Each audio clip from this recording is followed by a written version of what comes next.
ज़्यादा कोरोना बढ़ गया है और उसी के मद्देनज़र पिछले हफ्ते हम लोगों ने 6 दिन का लॉकडाउन लगाया था, जो कि कल सुबह 5 बजे ख़त्म हो रहा है। जिस तरह से तेज़ी से केसेस बढ़ रहे हैं दिल्ली के अंदर, उसको देखते हुए ये लॉकडाउन लगाना बहुत ज़रूरी हो गया था। ये एक तरह से आखिरी हथियार है कोरोना के से डील करने के लिए, लेकिन जिस तरह से केसेस बढ़ रहे थे ये आखिरी हथियार इस्तेमाल करना ज़रूरी हो गया था। लेकिन अभी भी कोरोना का कहर जारी है और कोरोना कम नहीं हो रहा। तो इसीलिए उसके मद्देनज़र कई लोगों के भी, जनता के बीच में भी जब हम लोगों ने बात करने की कोशिश की, सबका मत यही है कि लॉकडाउन को भी और बढ़ाना चाहिए। तो लॉकडाउन को दिल्ली के अंदर 1 हफ्ते के लिए और बढ़ाया जा रहा है, अगले सोमवार को सुबह 5 बजे तक के लिए। इस दौरान हमने देखा, लॉकडाउन के दौरान, की संक्रमण दर, पॉजिटिविटी रेट जिसको कहते हैं, ये लगभग 36-37% तक पहुंच गई।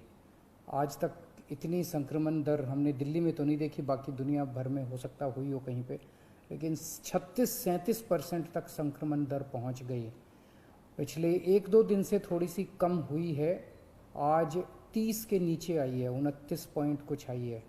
मैं ये नहीं कह रहा कि कोरोना ख़त्म होने की दिशा में जा रहा है, लेकिन ये अभी तथ्य हैं, अभी और कुछ दिन देखना पड़ेगा। हो सकता है बढ़ जाए, हो सकता है कम हो, लेकिन हम भगवान से प्रार्थना करते हैं कि कोरोना से हम लोगों को मुक्ति मिले। पिछले कुछ दिनों से हम देख रहे हैं कि दिल्ली में ऑक्सीजन की काफ़ी ज़्यादा समस्या हो रही है, दिल्ली में ऑक्सीजन की काफ़ी कमी महसूस हो रही है। दिल्ली की इस वक्त ज़रूरत 700 टन की है और हमें केंद्र सरकार से 480 टन अलॉट हुई है। कल 10 टन और अलॉट किया केंद्र सरकार ने, 490 टन अब दिल्ली को अलॉट हुई है। लेकिन ये पूरी अलॉटमेंट भी अभी दिल्ली में नहीं आ रही है, इसका भी काफ़ी कम, एक तरह से कल 330-335 तक ही दिल्ली पहुंची है। तो 700 टन की ज़रूरत है इतने कोरोना की महामारी में, उसके मुकाबले में 330-335 ही पहुंच रही है। ये दिल्ली जो ऑक्सीजन की कमी है, दिल्ली के अंदर ऑक्सीजन पहुंच नहीं रही है, जगह जगह से जो ऑक्सीजन आनी है, ये एक बहुत बड़ा कारण है जो ऑक्सीजन की कमी जगह जगह अस्पतालों में महसूस हो रही है। लेकिन हमारे ऑफिसर्स, हमारे सभी मंत्रीगण, हमारे सभी लोग रात रात भर पिछले कुछ दिनों में, जब से ऑक्सीजन की कमी हुई है, एक एक अस्पताल जहाँ जहाँ कमी है वहाँ सप्लायर से, मैन्युफैक्चरर से, ट्रक ड्राइवर से जो लेके आ रहा है उससे फ़ोन कर करके कोशिश कर रहे हैं कि समय पे अस्पताल में पहुँचे। मैं ये नहीं कहूँगा कि सारी कोशिशें कामयाब रही, कई जगह फेल भी हुए हम लोग, और कई जगह हम समय पे ऑक्सीजन पहुंचाने में हमारी टीम कामयाब भी हुई। तो सबसे पहले तो मैं उनको जो रात रात भर काम करके और अस्पतालों तक ऑक्सीजन पहुंचाने की जो लोग भी कोशिश कर रहे हैं, उन सबका मैं धन्यवाद करना चाहता हूं कि इतने मुश्किल समय में इतनी मेहनत कर रहे हैं।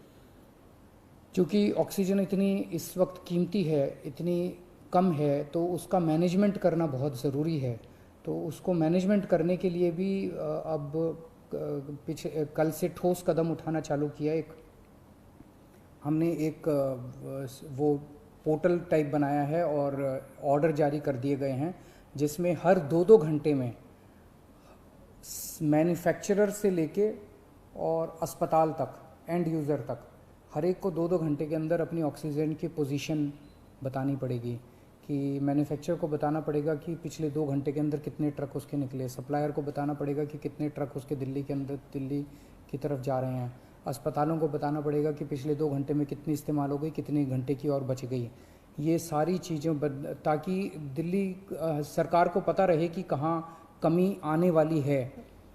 तो इसके अलावा केंद्र सरकार से काफ़ी सहयोग मिल रहा है। कल भी पूरा दिन केंद्र सरकार के अलग अलग मंत्रालयों के साथ हमारे ऑफिसर्स की टीम बैठी रही और दोनों टीमें, केंद्र सरकार और दिल्ली सरकार, अच्छे से मिलके काम कर रही हैं और कोशिश की जा रही है कि जो भी सप्लाईज़ आने में दिक्कत हो रही है उन दिक्कतों को दूर किया जा सके।